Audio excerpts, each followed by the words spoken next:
Hello children, welcome back to new quantum classes. Myself Sanjay Kumar, chemistry expert.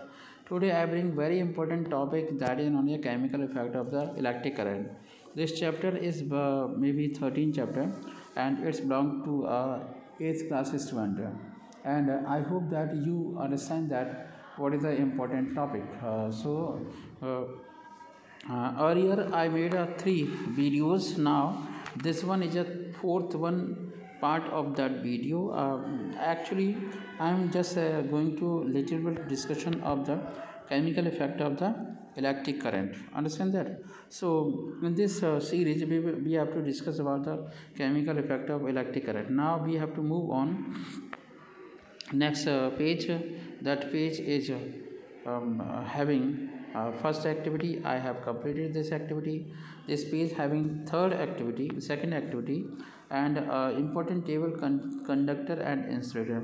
Why I am going to revise all these slides, all these documents or pages, because those students those did not see my earlier videos, they have to study well, okay, and they can see these kind of slides or activity number 4 also.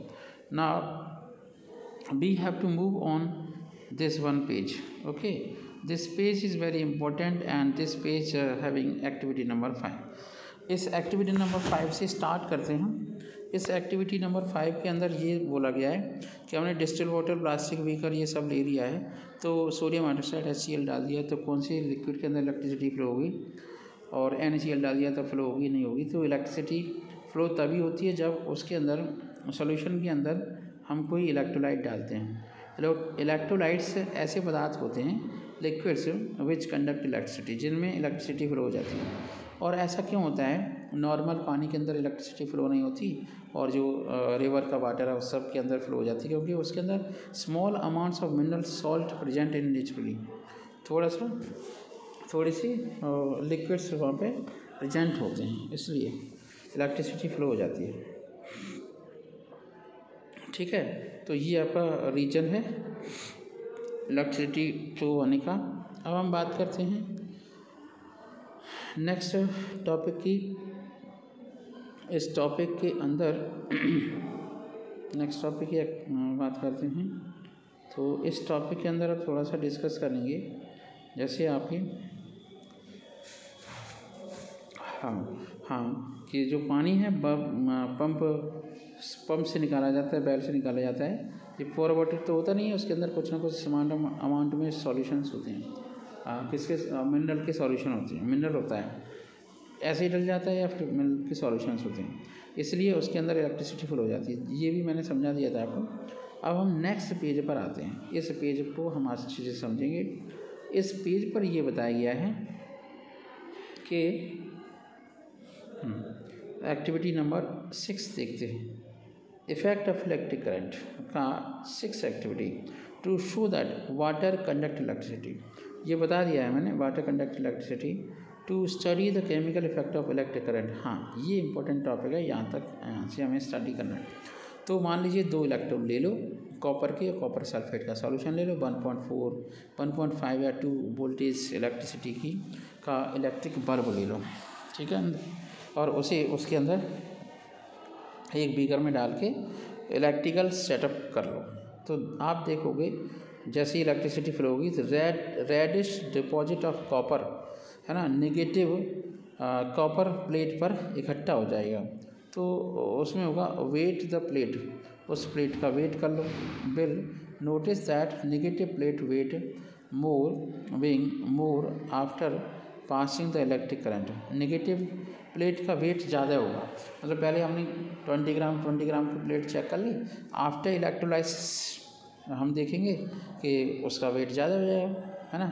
तो इसका मतलब ये हुआ कि जो आपके copper के ion होते हैं, कॉपर होता है वो पॉजिटिवली चार्ज होता है, इसलिए वो नेगेटिव प्लेट पर ही जाके डिपॉजिट होता है. डिपॉजिट होने का मतलब क्या हुआ? जहाँ पर डिपॉजिट, जो डिपॉजिट वर्ड यूज़ कर रहे हैं, डिपॉजिट हुआ, तो डिपॉजिट का मतलब क्या हुआ कि इकट्ठा होना, उसे खुरच करके आप अलग कर दीजिए. ठीक है, चलिए. अब ये चीज़ किसने की, कब आई, किसने डिस्कवरी की? तो इस चीज़ को पहले देखते हैं. चलो देखते हैं। हाँ ठीक है, तो एक गैल्वेनी नाम के साइंटिस्ट थे, द फैक्टर है ना, that chemical changes produce in chemical effect है, वो 1791 में डिस्कवरी की गई थी। ठीक है, गैल्वेनी नाम के साइंटिस्ट थे जो इटली के, जहाँ की सोनिया गांधी हैं। तो करंट फ्लो उसके अंदर किया गया है ना, अलग अलग मेटल्स के अंदर जो मॉइस्ट सब्सटेंस हुआ करते थे। In this case moist substance बाज ऑफ फ्रॉग, और उस टाइम पे फ्रॉग को लिया गया था और उसकी लेग के साथ एक्टिविटी बहुत सारी की गई। उससे पता चलता है कि हमारी बॉडी के अंदर भी इलेक्ट्रिसिटी फ्लो हो सकती है। तो यहाँ पर कुछ टेक्निकल टर्म्स दे रखे हैं जिन्हें आप स्लाइड पर देख रहे हो। व्हेन इलेक्ट्रिक करंट पास, जब भी इलेक्ट्रिक करंट पास किया जाता है through contain a liquid solution that conduct electricity, chemical changes occurs. अगर उस सॉल्यूशन के अंदर इलेक्ट्रिसिटी फ्लो होने लगती है तो हम उसे बोलते हैं chemical effect of electric current. इसे हम chemical effect of electric current बोलेंगे। ठीक है। दूसरा, the chemical decomposition of a liquid और a solution while passing electric current is called electrolysis. जब इलेक्ट्रिक करंट को पास करते हैं तो उसे हम इलेक्ट्रोलाइसिस कहते हैं। The liquid or a solution that during the electrolysis है ना ब्रेक्स डाउन हो जाता है, ब्रेकिंग हो जाता है। मतलब ये हुआ, अगर हम किसी इलेक्ट्रोलाइट को लेंगे किसी भी सब्सटेंस के अंदर, किसी कंटेनर के अंदर वोल्टामीटर में लेंगे तो जो इलेक्ट्रोलाइट होगा वो अलग अलग पार्ट में टूट जाएगा। किसके द्वारा? इलेक्ट्रोलाइसिस के द्वारा। मतलब कैटायन अलग हो जाएंगे, एनायन अलग हो जाएंगे। यही स्पेशल प्रॉपर्टी होती है इलेक्ट्रोलाइसिस की। तो जो ये कैटायंस क्या होते हैं, पहले तो हम ये समझेंगे कैटायंस क्या हैं। कैटायन का मतलब ऐसे पॉजिटिवली चार्ज आयंस है ना, जिन पर पॉजिटिव चार्ज होता है, जैसे आपका सोडियम के ion, all metal, iron, copper, silver, सारे कैटायंस होते हैं। नेगेटिवली चार्ज होते हैं जैसे FCl, Bri है ना, नेगेटिव चार्ज होते हैं। ऑक्सीजन होता है नेगेटिव, ठीक है, क्लोरीन होता है, सारे नेगेटिव चार्ज वाले होते हैं। तो ये सारे क्या होते हैं? एनाइंस होते हैं। एक और है कि you must have found that kerosene does not conduct electricity. इसका मतलब क्या हुआ? Kerosene is a non electrolyte या non conductor.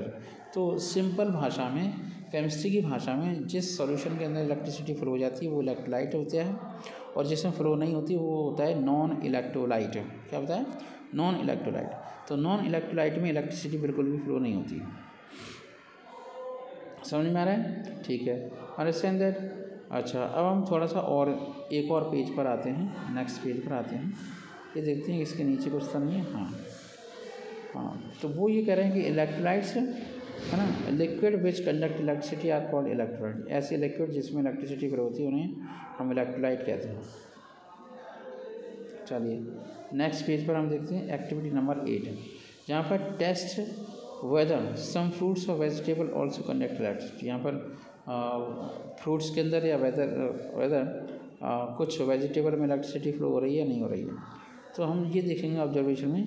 You will observe a greenish blue spot on potato around one wire where no colored spot will be seen around the other wire.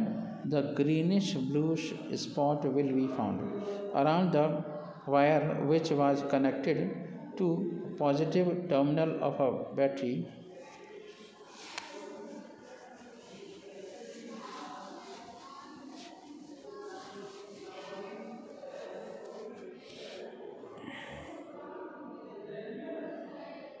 चलिए William Nicholas की बात करते हैं। यहाँ पर William Nicholas का एक डायग्राम दे रखा है,